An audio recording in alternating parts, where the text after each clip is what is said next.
One of my specialties in sociology is sexuality studies. So it's something that I think about, maybe not 24/7, but it's a near thing. Mm-hmm. So this is really a crossroads of my interest in both academic sexuality studies and in Larp. All right, so advisory, adult content warning.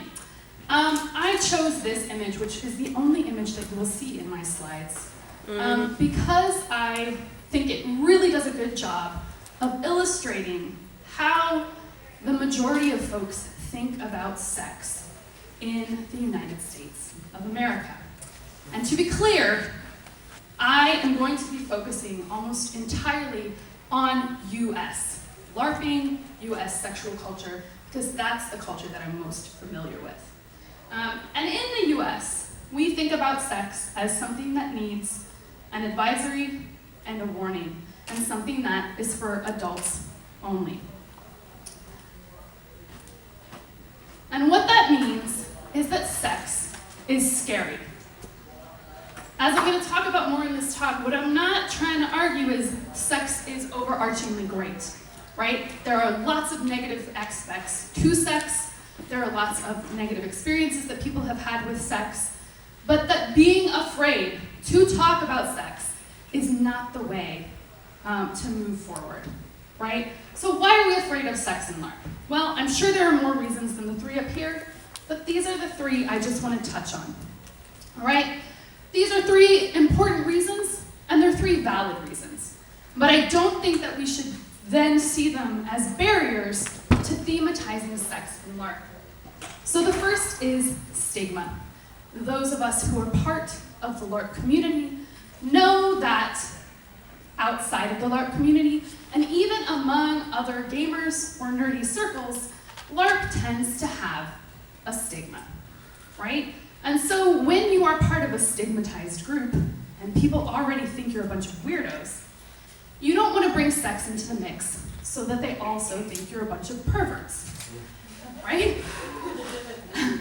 But the way to fight a stigma is not to let it make us afraid and let it determine what we can or cannot talk about, right? And the more we talk about sex and LARP, and the more we stand up and say, hey, we're LARPers, and that's okay, the more we're going to challenge that stigma.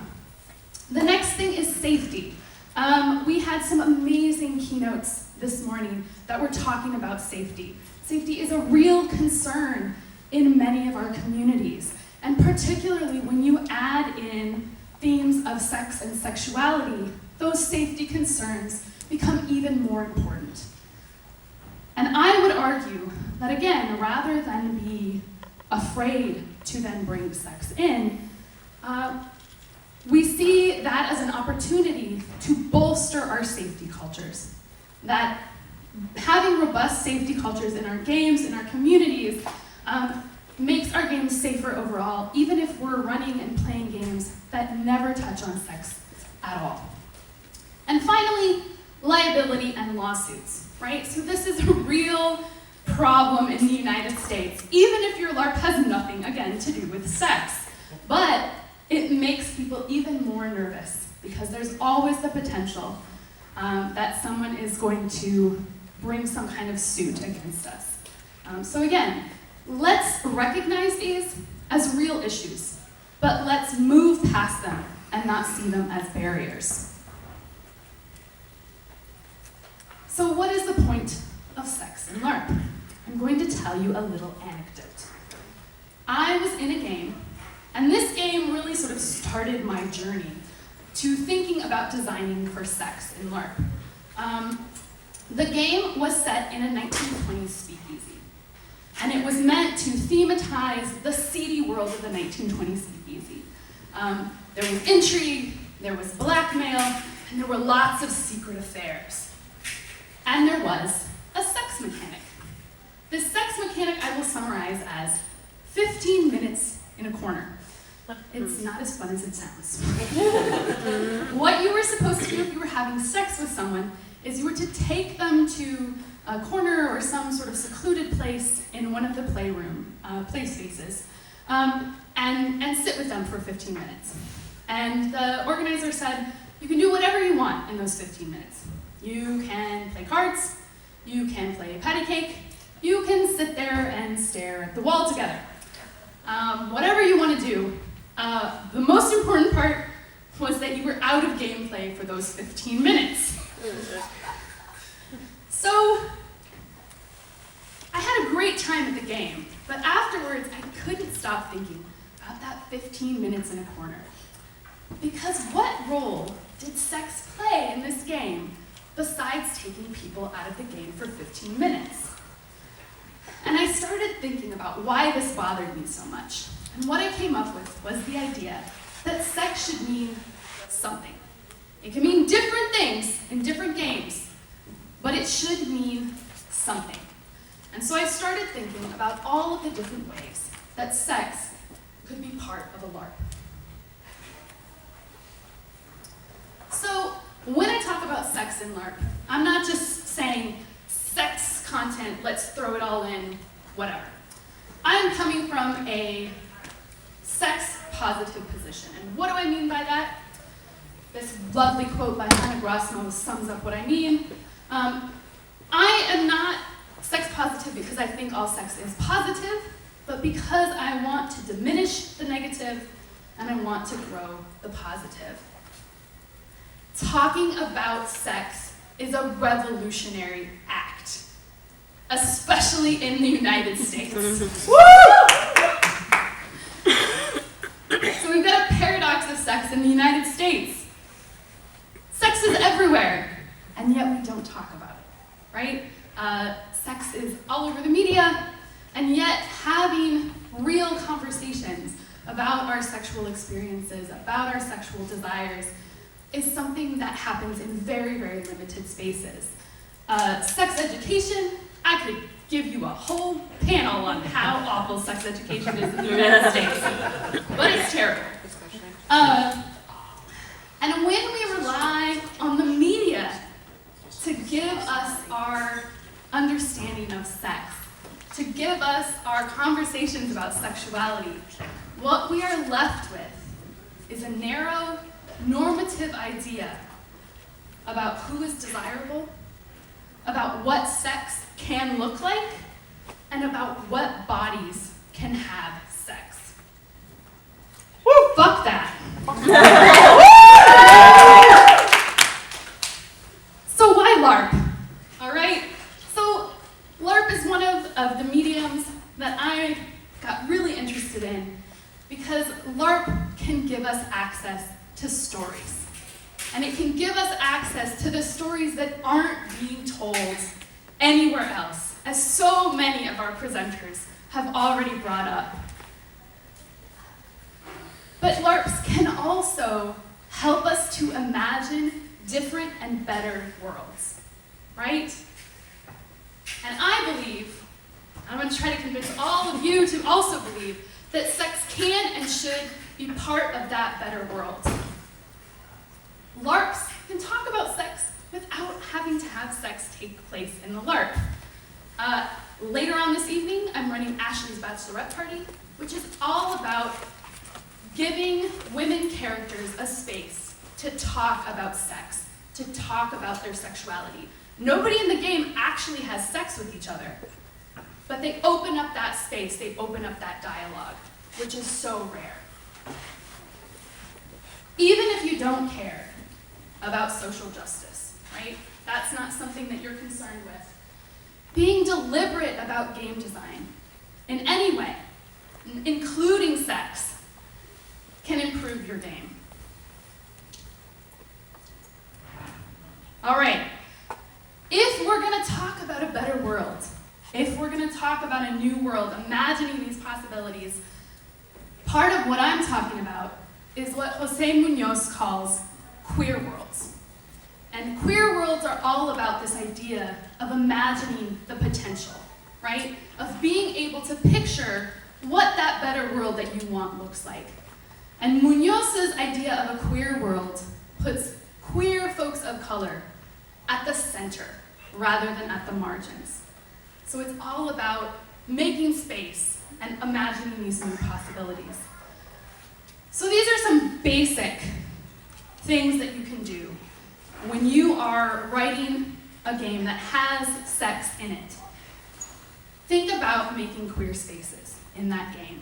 And ways you can do that are writing gender-neutral characters, not assuming men want to play men, women want to play women, and not assuming that all of your players want to play one of the binary genders. Also, don't assume that all players are comfortable playing straight romance or sex. A lot of times you get the question, are you okay playing a gay love story? No! Are you okay playing a straight story? Are you okay playing sex and romance at all? Right? Don't assume. Write explicitly queer characters, right? As many of our keynoters have mentioned, we want to open the space, but if we don't encourage people to come into that space, they're gonna hang back, right? So write queer characters, write queer love stories, write queer sex. And don't be afraid to step outside your comfort zone. Making LARPs about sex can be really scary. It can feel really vulnerable. But it's so important. So embrace that stepping outside your comfort zone.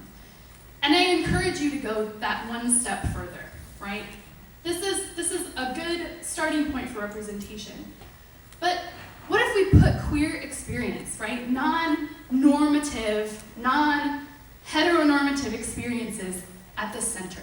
What if we explicitly wrote games to challenge heteronormativity? What if we made workshops and games to help players explore and play with their gender and sexuality, irregardless of what the player's gender and sexuality is? All right, so to wrap up, designing for sex in LARPs. Be deliberate, right? Those of us who are game designers, this shouldn't be new information, but I think for all of the reasons that I've already talked about, there is something about sex that is so scary and so uncomfortable making that designers who would otherwise spend hours and days and countless iterations figuring stuff out will just be like, then people might have sex. If sex is not deliberately written into your LARP, characters might be having sex in-game anyway, right? And it's better that you step in and be deliberate about it than letting it sort of happen piecemeal. All right, think about what role you want sex to play. I also want to encourage us to get away from this idea that LARPs about sex, or LARPs that have sex thematized in them, have to be serious, right? Sex can be silly, sex can be funny, sex can be awkward, and we want to explore that variety of experience, right? So think about what role you want it to play. How is sex meaningful to the story that you want to tell? If sex isn't meaningful to the story you want to tell, it's okay to leave it out. I'm not saying all LARPs have to now include sex. But for many, many stories that you're telling, sex is a meaningful piece, or can add something really meaningful. Think about the tone of the game. What is the tone of the sex you want to take place, and how can your mechanic help your players achieve that? So in one of the games that Evan and I designed, Voyage to Venus, Planet of Death. This is a spaceship game that is meant to simulate a sort of sex farce in a utopian 1960s and 70s. And part of a utopian 1960s and 70s in space was free love. So we wanted a sex mechanic that would be visible, that would be a little silly, and that wouldn't be super intimate. That would make characters feel like, hey, it's sort of fun and low stakes to have lots of sex on this ship with all of these different characters. And so the mechanic that we came up with was pretty simple. It was the elbow sex mechanic from Rocky Horror Picture Show. And I was a little worried at first that this was gonna be too silly, right? That like, people were gonna be like, I don't know, this is ridiculous. But no, players embraced it. It was great. I could look around this spaceship and I could see all of the different couples coupling up or throupling up or having their group orgies. And I was also really surprised at how a mechanic that I thought of as so light and silly actually led to really interesting connections and intimacy between the characters on the ship. So think about how your mechanics facilitate the experience you want your players to have. I am a big fan of not reinventing the wheel, right? Look around, there are plenty of LARPs that have already thematized sex.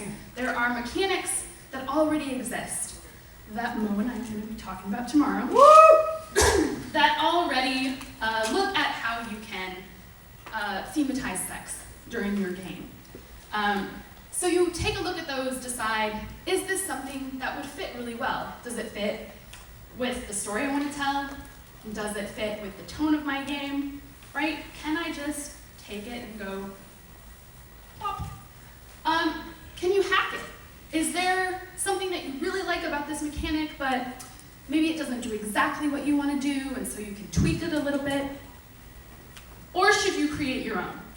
So at the same time, don't reinvent the wheel, right? If somebody's already done it, you don't have to do it again. My other suggestion is don't use a wrench when a hammer would do a better job, right? There are some sex mechanics, like Arzamandi, that have become pretty common. And think before you just put it in your game because it's there, right? It works really, really well for some stories and some ways that folks want to thematize sex. And sometimes it's not really the mechanic that's probably going to work best for you. And finally, don't make straight the default sexuality. So I hope that I have encouraged you all to go out and start designing sexy LARPs, or funny LARPs, or silly, awkward LARPs that have sex in them. This is my bibliography. This is my ludography. And this is me.